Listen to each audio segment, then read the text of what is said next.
Hello class first students, कैसे हैं आप सब? I hope you are doing well. I am your English teacher Sila and today we are going to start with your 16th chapter which is use of has, have and had. Let's get started.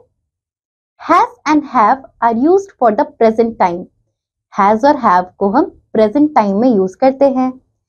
Have is used with one person, place, animal or thing. Has हम सिर्फ singular form में use करते हैं, फिर चाहे वो कोई person हो, प्लेस हो, एनिमल हो या थिंग हो. It can be used with he, she, this, that and it. इसको हम ही, शी, दिस, दैट और इट के साथ भी यूज कर सकते हैं. यहाँ तो हैज की बात हुई, अब हैव की बात हम करेंगे. Have is used with more than one person, place, animal और थिंग. हैव जो होता है वो प्लूरल फॉर्म में यूज होता है, यानी कि दो या दो से ज्यादा, फिर चाहे एनिमल हो, प्लेस हो, पर्सन हो या थिंग हो, उनके लिए हम हैव यूज करते हैं. It can be use with I, we, these, those and they. हम इन वर्ड्स के साथ में हैव लगा सकते हैं. Read the following sentences to understand the use of has and have. अब यहाँ पर आपको जो सेंटेंस दिए गए हैं उनकी हेल्प से हम जानेंगे कि कहाँ पर हमें हैज लगाना है और कहाँ हैव लगाना है. पहला सेंटेंस देखिए, she has a pretty dress. तो यहाँ पर हम एक ही लड़की की बात कर रहे हैं जिसके पास एक खूबसूरत सी ड्रेस है, तो हमने यहाँ पर हैज लगाया. I have an umbrella. यहाँ पर हमने हैव लगाया है. देखिए आगे, सम मंकीज हैव लॉन्ग टेल. अब मंकीज प्लूरल फॉर्म में बात है ना, तो हमने यहाँ पे हैव लगाया. काउ हैज 4 legs, यानी कि एक गाय के 4 पैर होते हैं. You have a car. तुम्हारे पास एक कार है. The child has a new bag. I have many pens. The soldier has a gun. India has many rivers. You have a dog. तो यहाँ पर हमने देखा कि हमने sentences में कहाँ पर has का यूज किया और कहाँ पर have का यूज किया. Had is used for the past time with all subjects. Had जो होता है वो पास्ट टेंस में जब हम बात करते हैं तब यूज होता है और सभी सब्जेक्ट्स के साथ में हम उन्हें यूज कर सकते हैं, जैसे कि I, we, you, they, he, she etcetera. इन सभी सब्जेक्ट्स के साथ में आप हैड का यूज कर सकते हैं. Read the following sentences to understand the use of had. अब हम यहाँ पर ऐसे सेंटेंसेस पढ़ेंगे जिसमें हम हैड का यूज देखेंगे. पहला सेंटेंस क्या है?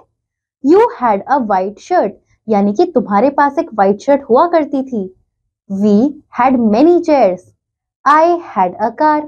Ram had a computer. The beggar had a long stick.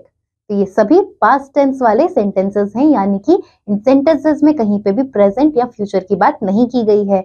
Had हम हमेशा past tense में ही यूज करते हैं और ये किसी भी subject के साथ में लिखा जा सकता है. तो यहाँ पर हमने देखा use of has, have और had. अब हम exercise discuss करेंगे. सबसे पहले है आपका section A. Take the right option. पहला क्वेश्चन क्या है? Has and have are used for dash time. Has और have का यूज हम कब करते हैं, किस टाइम के लिए? प्रेजेंट के लिए, पास्ट के लिए या फ्यूचर के लिए? तो इसका हम यूज करते हैं प्रेजेंट के लिए. यहाँ पर आप ऑप्शन ए को टिक करेंगे. नेक्स्ट देखिए, had is used for dash time. had हम कब यूज करते हैं? प्रेजेंट टेंस में करते हैं, पास्ट टेंस में करते हैं या फ्यूचर टेंस में? तो अभी अभी हमने पढ़ा है कि हैड हम हमेशा पास्ट टेंस में यूज करते हैं, तो यहाँ पर आप ऑप्शन बी को टिक करेंगे. नेक्स्ट देखिए, third, has is used with. Has को हम किसके साथ में यूज करते हैं? आई के साथ में, ही के साथ में या दे के साथ में?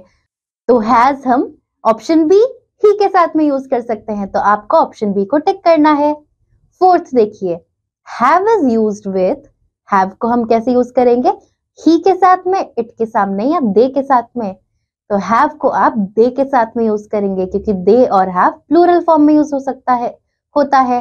तो यहाँ पर आप दे को टिक करेंगे.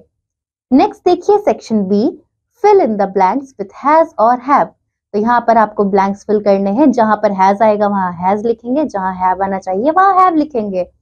पहला देखिए, अ बॉक्स डैश 6 sides. तो यहाँ पर आपको लिखना है A box has 6 sides. January dash 31 days. तो यहाँ पर आपको लिखना है January have 31 days. The room dash 3 doors. तो यहाँ आप लिखेंगे The room has 3 doors. Fourth देखिए, they dash red pens.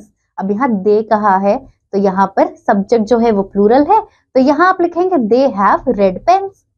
We have black pencils. I have a pet dog. I have a 5 rupee note. They have story books. She has a fine doll. He has a bat. तो यहाँ पर हमने देखा have और has का use. Next आपका section है section C, fill in the blanks with had.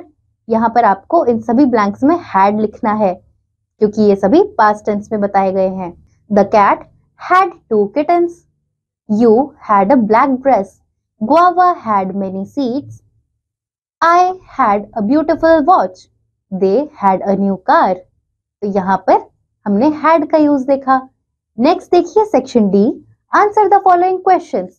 पहला क्वेश्चन क्या है आपका, where are have used. Have हम कब यूज करते हैं, जब हम किसी भी नाउन के बारे में, फिर चाहे वो पर्सन हो, प्लेस हो, थिंग हो या एनिमल हो, उसके लिए जब हम प्लूरल फॉर्म में बात करते हैं तब हम हैव का यूज करते हैं. नेक्स्ट देखिए question, right 2 sentences with have. तो आपको 2 sentences have से लिखने हैं. पहला सेंटेंस हो सकता है they have many pens, यानी कि उनके पास काफी सारे पेन हैं.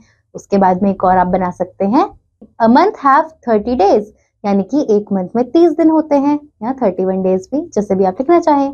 आप कोई और सेंटेंस भी बना सकते हैं. थर्ड देखिए question, where are has used. Has हम कहाँ यूज करते हैं, जब भी हम किसी नाउन के बारे में, फिर चाहे वो पर्सन हो, प्लेस हो, थिंग हो या कोई एनिमल हो, उसको सिंगुलर फॉर्म में बोलते हैं, यानी कि एक ही किसी चीज के बारे में बात करें तब हम हैज यूज करते हैं. अब देखिए fourth question, right 2 sentences with has. 2 sentences आपको has से बनाने हैं. पहला सेंटेंस क्या हो सकता है, he has a dog, यानी कि उसके पास एक डॉगी है. एक और देखिए, a box has 6 sides, यानी कि एक बॉक्स के 6 sides होते हैं. फिफ्थ क्वेश्चन देखिए, where are had used, यानी कि had कहाँ यूज होता है. had हम तब यूज करते हैं जब हम पास्ट टेंस में बात करते हैं और सभी सब्जेक्ट्स के साथ में हम had लिखते हैं. सिक्स्थ क्वेश्चन देखिए, राइट 2 sentences with had. अब हमें 2 sentences बनाने हैं had का यूज करके, तो हम यहाँ लिख सकते हैं you had a white dress. यहाँ पर आपने एक सेंटेंस बनाया. दूसरा देखिए, I had a car, यानी कि मेरे पास एक कार हुआ करती थी. तो यहाँ पर हमने यूज ऑफ has, have और had देखा, उनको किस तरीके से यूज करना है आपको. एक्सरसाइज भी हमने डिस्कस की है, बाकी की आप अपने आप प्रैक्टिस करेंगे. We'll meet you in the next class. Till then, bye students.